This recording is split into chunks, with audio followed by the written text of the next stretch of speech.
असं आहे की मी ज्या वेळेला 2004ला या येवला तालुक्यामध्ये येवला लासलगावमध्ये लोकांनी मला निवडून दिलं आणि मी इथे प्रश्नाचा अभ्यास करायला सुरुवात केली, त्यावेळेला माझ्या असं लक्षात आलं की काही भागामध्ये तो पाण्याची व्यवस्था आहे ठीक, परंतु हा जो पूर्व भाग आम्ही ज्याला म्हणतो तिथे पाऊस वगैरे फारच कमी, म्हणजे अख्खा येवला तालुका तसा पावसाच्या दृष्टीने दुर्भिक्ष असलेला आणि तिकडे कुठल्याही प्रकारची जे पाण्याची सोय नाही. आणि 55 वर्षापूर्वी काहीतरी त्यावेळेचे जे आमचे आमदार होते जनार्दन पाटील कैलासवासी, 1972 साली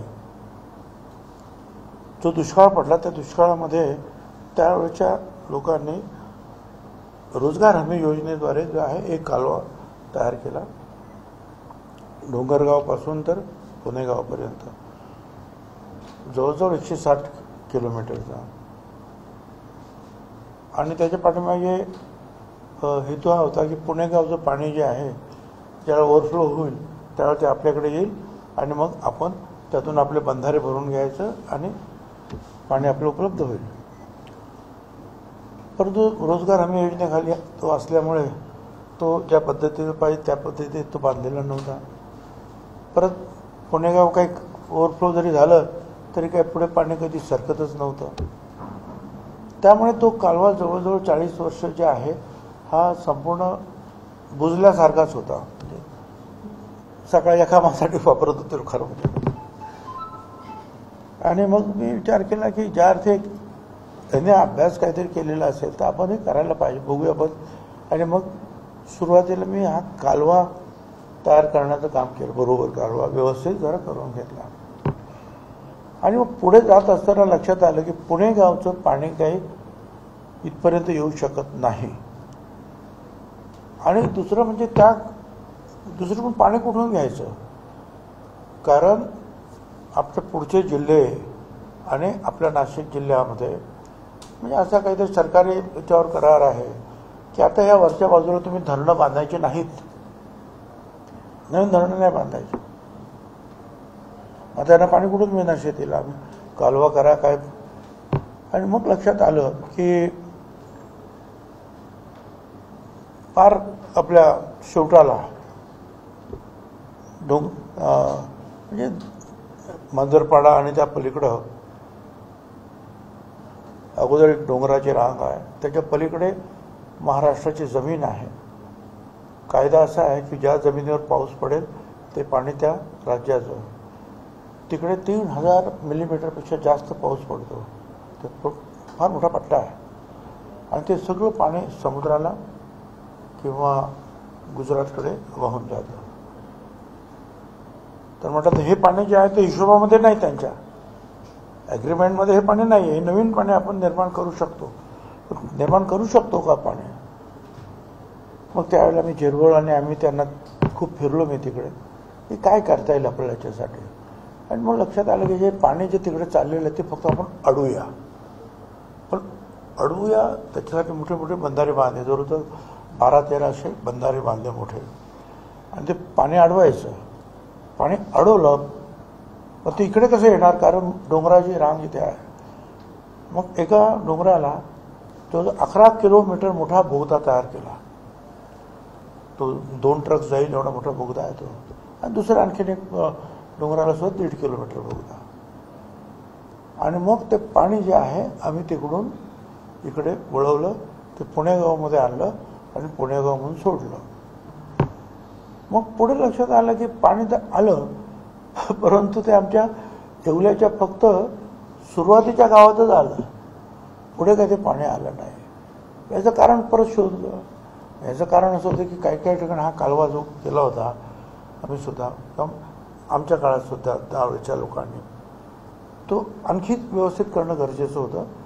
कुठे दगडवरती आलेलं होता थांबत होतं, त्यावेळेला पाणी सोडलं तर कुठे तो कालवा फुटला आणि त्यामुळे पाणी बंद करावं लागलं. काही ठिकाणी ते एवढं झिरपलं पाणी की शेतकरी मध्ये आले त्यांच्या आमच्या जमिनी उपळल्या, तुम्ही ताबडतोब बंद करा पाणी. मग आता काय करणार. आणि मग पुन्हा असं ठरवलं की आता याला आपण सिमेंटचं लाइनिंग करून टाकूया, सिमेंटचं कोटिंग करायला पाहिजे. मग आम्ही 160 किलोमीटरला सिमेंटचं कोटिंग करायचं ठरवलं. आणि मग 3-4 वर्षापासून मी त्याच्या पाठीमागे होतो. आणि मग ते 2 एजन्सीज लागल्या. त्यांना 1.5 वर्षाचा मुदत आहे, परंतु त्यांनी 6 महिन्यामध्ये आम्ही त्यांच्या पाठीमागे लागून जवळजवळ 85% काम करून घेतलं. आणि मग पाणी आम्ही ते सोडलं. आणि मग ते पाणी जे आहे तो नेमकं काल फार कमी वेळामध्ये कम्पॅरेटिव्हली ते 160 किलोमीटरचा जो आमचा डोंगरगाव एरिया आहे त्या ठिकाणी काल संध्याकाळी ते पाणी पोचलं. आणि जवळपास तिथला जो बंधारा म्हणा किंवा छोटा तलाव म्हणा तो भरण्याचं काम झालं. आता हे करत असताना खूप अडचणी आल्या. वेळोवेळी सरकार बदलली. मध्ये जलसंपदाची जेवढे काही कामं होती त्याच्या इन्क्वायरी सुरू झाल्या होत्या. परत त्याच्यातही आमचं काम कारण नसताना अडकलं. ते 2-4 वर्ष गेले. 2 वर्ष 2.5 वर्ष आम्ही अडचणीत होतो, आम्ही इथे नव्हतो. 2 वर्ष करोनामध्ये गेली. अशा अनेक अडचणी सतत येत गेल्या. काही वेळेला शेतकऱ्यांनी अडवलं. आणि मग हे अडचणीला तोंड देत देत देत देत जे आहे आज मला असं वाटतं की 17 वर्षाचे माझे हे प्रयत्न असतील. आणि एक झालं की एक झालं की एक. आणि ते शेवटी ते पाणी आता सगळ्यांना दिसतंय.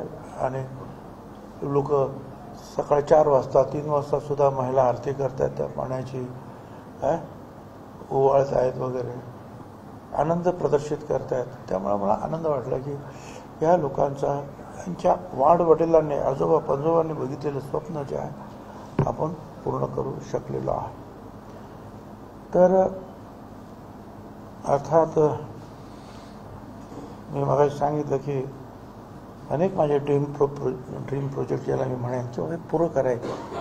मग नाशिकचा तुमचा नाशिक मुंबई रस्ता आणि फ्लायओव्हर असेल, एअरपोर्ट असेल, तुमचं पोर्ट क्लब असेल, फ्युनिक्युलर ट्रॉली असेल, रस्ते असतील, नाशिक पुणे नाशिक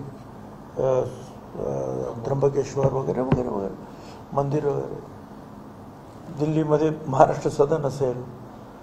तर हे असे इथे सुद्धा अनेक काही प्रोजेक्ट जे आहेत माझ्या ड्रीम प्रोजेक्ट ज्याला मी म्हणेन त्यातला हा एक मोठा प्रोजेक्ट होता की ज्याच्यामुळे त्या भागातील जेवढी गावं आहेत त्या लोकांचं जे आहे राहणीमान, त्यांची आर्थिक परिस्थिती जी आहे ही सुधारणार आहे आणि स्वप्न पूर्ण होणार आहे. आणि ते अतिशय महत्त्वाचं आहे कारण त्याने लोकांची भूक भागणार आहे, 2 पैसे त्यांच्या हातात मिळणार आहे. त्यामुळे ते इथला शेतकऱ्यांच्या हातात पैसे आले की ते खर्च करतात. म्हणजे इथली जे दुकानदारी, मार्केटिंग हे सुद्धा आपोआपच वाढणार आहे. म्हणजे सगळ्याच प्रकारच्या याला आर्थिक व्यवस्थेला चालना भेटणारं हे काम आहे. आणि मी अनेक वर्ष सांगतो आहे की त्या भागामध्ये मला वाटतं चितळे कमिशन आणि त्यांनी 55 TMC पाणी सांगितलेलं आहे. आणि जळगावच्या इथे 110 TMC पाणी तापी नदीतून आपल्याला जे मिळालं त्यातले 11 TMC पाणी मला वाटतं आपण फक्त अडवू शकलो. 99 TMC पाणी गुजरातच्या उकाई धरणामध्ये जातं आणि हे सुद्धा 55 TMC पाणी असं इकडे तिकडे. त्याचा हा अतिशय छोटा पार्ट आहे. हा अतिशय म्हणजे 1% सुद्धा म्हणता येणार नाही असा हा पार्ट आहे माझा. पण तो एक पायलट प्रोजेक्ट म्हणून जो आहे यशस्वी झालेला आहे. आणि मी आज मी मध्ये एकदा वेळमध्ये सुद्धा बसलो होतो विरोधी पक्षात असताना की तुम्ही का करत नाही. मला वाटतं तेलंगणामध्ये कलमेश्वर त्यांनी 700 मीटर पाणी उंच उचललं, कितीतरी पंप लावले आपल्या ह्याच गोदावरी नदीवर आणि 1.25 लाख एकर जमीन भिजवली आहे. आपल्याला कुठे 300-200 असे पाणी उचलायचे, कुठे डोंगरांना आता आपल्याकडे तर ते टनेल करणाऱ्या मशीन्स आल्या. हे आम्ही जे काही डोंगर जे पोखरले ते तर मॅन्युअली काम केलेलं आहे. त्याला मशीन्स नव्हत्या माझ्याकडे. आता त्या मशीन झालेल्या आहेत मुंबईमध्ये टनेलवर काम करणाऱ्या. तर ते पाणी जे आहे हे सगळं जर उचललं आणलं तर नाशिक पण अख्खा मराठवाडा जो आहे त्याचा पाण्याचा प्रश्न सुटणार आहे. कारण मराठवाड्याला पाणी आणणार कुठून? मराठवाड्याला पाणी नाशिकवरूनच. नाशिकमध्ये पाऊस पडतो तो त्याच्यावर भांडणं सुरू असतात.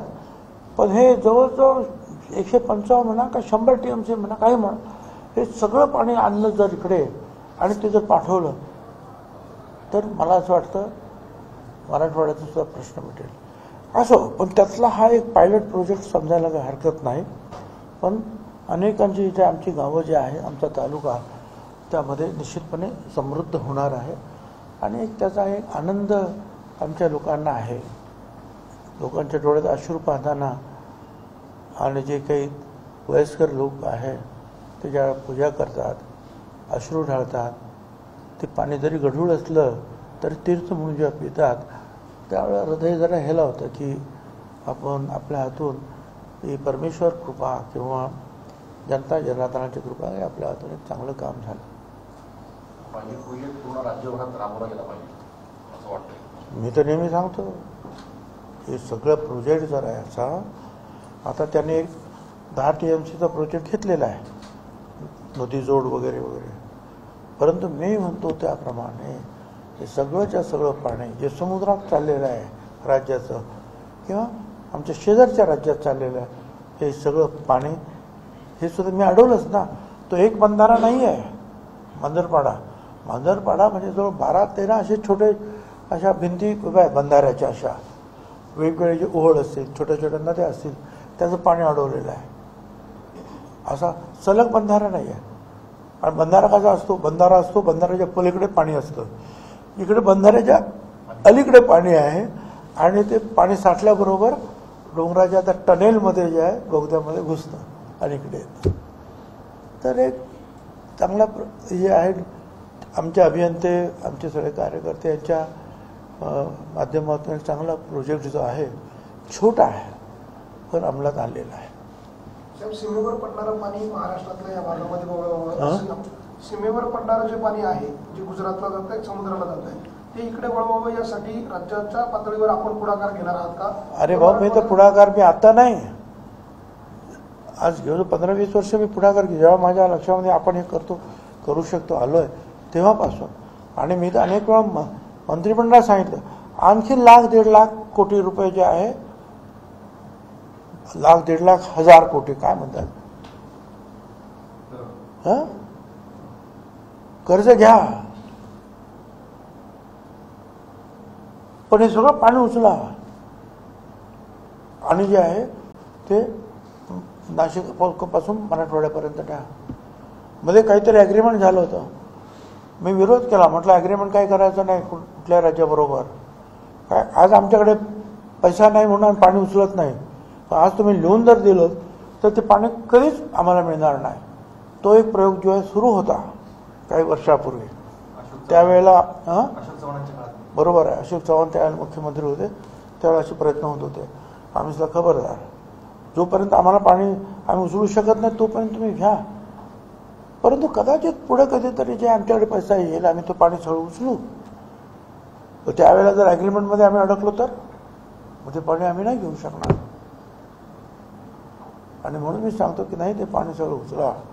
काय आणि सांगताना ते जे आहे काही लोक गिमिक्स करतात, नाही एवढं नाही एवढंच आहे, एवढं नाही एवढंच आहे, पण मी म्हणतो तेवढं पाणी आहे तिथे आणि जेवढं तेवढं उचला ना, चला ना. आणि जर केलं तर फार मोठं काम होईल. नाहीतर आता आपल्याला लाखो कोटी रुपये खर्च, लाखो कोटी काय म्हणतात तुम्हाला कर्ज आहे आपल्याला, तर आणखीन 1-1.5 लाख कोटी झालं तर काय हरकत नाही, परंतु कायमचं जे आहे असा सगळा प्रयत्न आहे. नारपार आणि गिरणा प्रकल्पामुळे जळगाव आणि नाशिक जिल्ह्यातले जवळपास 60,000 हेक्टरच्या आसपास जमीन सुजलाम सुफलाम होणार आहे. आपल्या या प्रकल्पामुळे किती शेतकऱ्यांना याचा लाभ मिळेल? आता मी त्याचा अभ्यास करतो, तर मला माझा त्यात फारसा अभ्यास नाही की जेणेकरून मी ते सांगावं लोकांना. जेवढा मिळेल तेवढा मिळेल. काय आमच्याकडे काय ताबडतोब काय मी बोललो का ताबडतोब बोट ठेवतो. त्यापेक्षा चाललंय ना चालू द्या. पण तो प्रोजेक्ट असा त्याच्यामध्ये 8-10 हजार कोटी, हा प्रोजेक्ट जो आहे 1000 कोटीच्या आतमध्ये केलेला आहे आम्ही. एकूण सगळा वेगवेगळ्या वेळेला जे काही खर्च झाले मगाशी सांगितलं म्हणजे पायलट प्रोजेक्ट आहे. आणि तो 160 किलोमीटर मला पाणी आणलं. इथं बाकीच्या ठिकाणी काय की मोठमोठ्या धरणात ते पाणी सोडा, नदीला पाणी ते सोडा. कालवा हा प्रकार पुढे नाही. हा कालवा आम्ही तयार नवीन केला आणि नवीन पाणी आम्ही उपलब्ध केलं. कमी असेल आमच्या तालुक्यापुरतं असेल. त्याच्यामध्ये एक आहे, आमच्यापेक्षाही जास्त फायदा चांदवड तालुक्याचा झाला. कारण आमच्या अगोदर दिंडोरी आहे, मग चांदवड आहे, मग आम्ही येतो. आता दिंडोरीचा फायदा होणारच, तिकडे पाऊसच पडतो. पण मध्ये येताना अर्थातच चांदवडच्या शेतकऱ्यांना मोठा फायदा होतो आहे.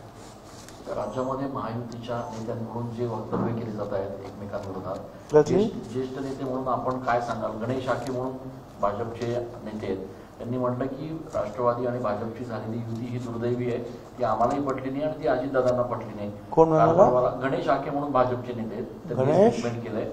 आखे, तानाजी सावंत यांनी काल अशाच पद्धतीचं स्टेटमेंट केलं. कसं बघताय या वक्तव्यांकडे सगळ्या?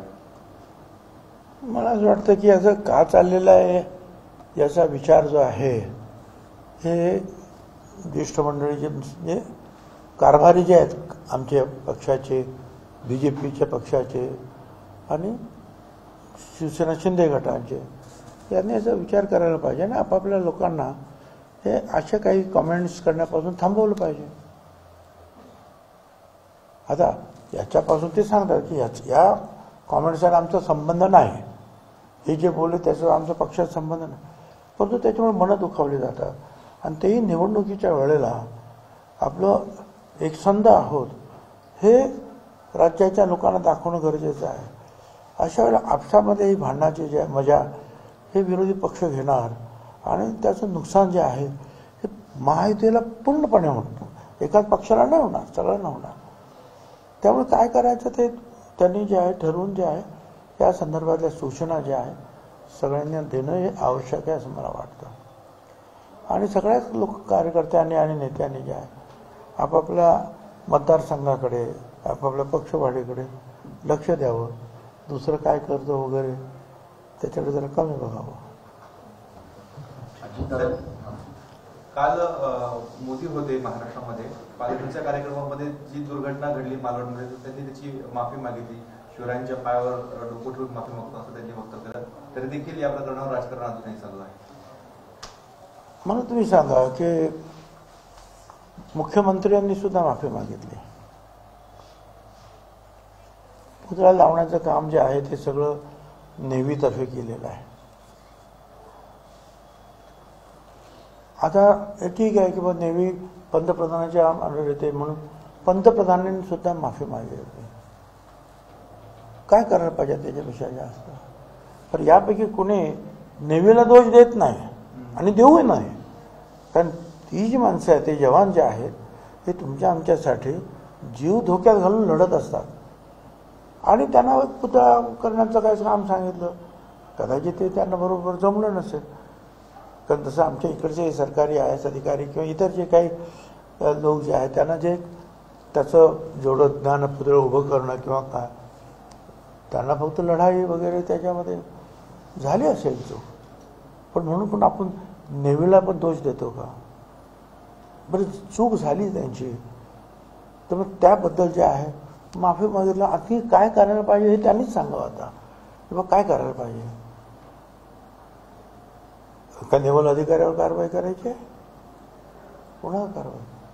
हां, ज्याने तो पुतळा बनवला किंवा तिथे बसवला आणि त्यावेळेला बरोबर लक्ष दिलं नाही, त्यांच्यावर काय कारवाई करायची ती कारवाई करायला सुरुवात झालेली आहे. त्याप्रमाणे गुन्हे नोंद झालेले आहे. आणि म्हणून माझी विनंती आहे की याच्यावर राजकारण आणखीन तापवण्याची काही आवश्यकता आहे असं मला काही वाटत नाही. अजित पवारांनी काल असं म्हणाले आहे की 4 आमदार ज्यामध्ये हिरामण कोसकर यांचं देखील त्यांनी नाव घेतलेलं आहे की हिरामण कोसकरांचं 4 आमदार आमच्याकडे येणार आहे. असं आहे की त्यांना ते माहिती आहे कारभार. सगळे लोक कॉन्टॅक्ट करत असेल तर त्यांना करतात, मला नाही करत. त्याच्यामुळे माझ्याकडे ती नक्की माहिती नाही आहे. कोसकर तुमचा कार्यकर्ता म्हणून ओळखला जातो. हां, ते तर खरंच आहे. काँग्रेसची तिकीट आपल्या सांगण्यावरून त्यांना देण्यात आलं होतं 2019च्या निवडणूक. हो, हे तर खरं आहे ना. तो आमचाच कार्यकर्ता आणि काँग्रेस आणि आम्ही बरोबर होतो. त्यावेळेला काँग्रेसकडे ती जागा गेल्यानंतर त्यांच्याकडे उमेदवार नव्हता. आम्हीच तो उमेदवार त्यांना दिला आणि आम्हीच त्याला निवडून आणण्यासाठी पूर्ण शक्ती पणाला लावली. पण आता काय परिस्थिती आहे हे मला माहिती नाही आणि माहिती असली तरी ते सांगणं योग्य होणार नाही. खरीप हंगामामध्ये कर्ज वाटप करत असताना काही बँकांनी कर्ज दिले नाहीत म्हणून धाराशिवमध्ये काही ठिकाणी गुन्हे देखील दाखल झालेले आहेत. अनेक ठिकाणी शेतकऱ्यांना अशा पद्धतीने कर्ज देणं नाकारलं जातं. बँकांच्या संदर्भामध्ये रोष शेतकऱ्यांचा बघायला मिळतो. सरकार म्हणून यावर काय करणं अपेक्षित आहे? नाही, त्यांच्यावर मिटिंग घेऊन त्यांच्यावर गुन्हे दाखल करणार म्हणून मुख्यमंत्र्यांनी सांगितलं. आणखीन काय करणार? एवढी कडक ऍक्शन तुम्ही पहिल्यांदाच पाहिली बँकांच्या बाबतीमध्ये एखाद्या सरकारने केलेली. हे तुम्ही शेतकऱ्यांना जर त्रास देत असाल काय त्यांच्यावर कारवाई करा. त्याच्यापेक्षा आणखी काय करा. तर अजितदादांनी काल भाषणामध्ये बोलताना असं म्हटलं की 54 जरी आमदार असले आमचे आधीचे, पण आता काही अपक्ष आणि काँग्रेसचे असे मिळून जे दुसऱ्या पक्षामध्ये आहेत तर एकूण 60 जागा आम्हाला कमी मिळायला पाहिजेत येणाऱ्या निवडणुकीमध्ये, म्हणजे जागा वाढून मागणी करतात. नाही, मला काही माहिती नाही. मी तर सांगितलं होतं की बाबा 80-90 तरी जागा मिळायला पाहिजेत. ते मी सांगितलं. आता ते ही जी आहे कारभारी मंडळी एकत्र बसून ठरवतील. जे ठरवतील ते मान्य करायचं सगळ्यांनी. एबीपी माझा, उघडा डोळे बघा नीट.